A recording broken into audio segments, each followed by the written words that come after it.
تے ایک میرا ساتھی مینوں ملیا آکھن لگا ہون مینوں پتہ لگ رہا بھی تینوں پیر چنیا تے ٹھیک ہی کیتا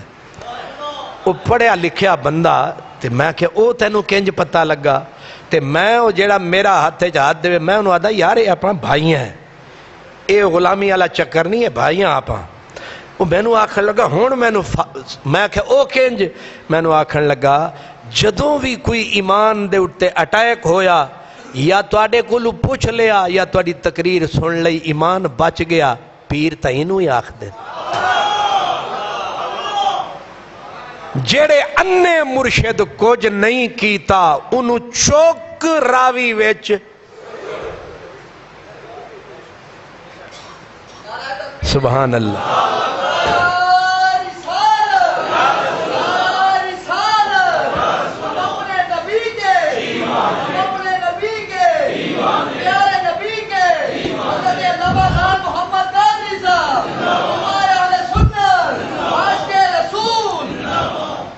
مجھے وہاں سے تھوڑی سی تسلی ہوئی کہ ایک کم ٹھیک ہے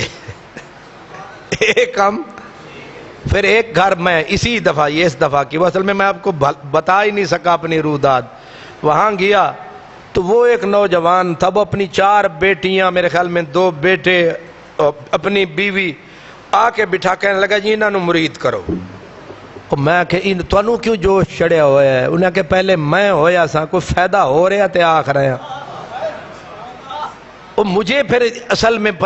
میں نے ان سے پوچھا انٹرویو لیا انہوں نے کہا پیر کا کام یہی ہوتا ہے نا کوئی دین کوئی ایمان کوئی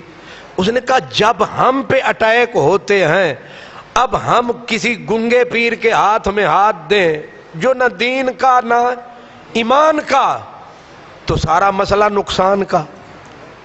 میں نے پھر وہاں سے سوچا تھا کہ جڑے بے پیرے پھر دن انہوں بھی آکھاں گا کچھ عرصے واسطے میرے ہاتھے چھات دے دیو جدوں دی کر کوئی کم دا بندہ نہیں لبدا اے جڑے بابے بیٹھے ہو تسی بھی بے پیرے بیٹھے ہو تھانوں بھی کچھ تھوڑا جا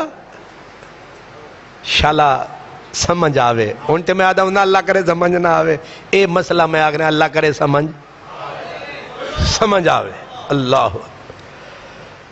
ہاں ام عمارہ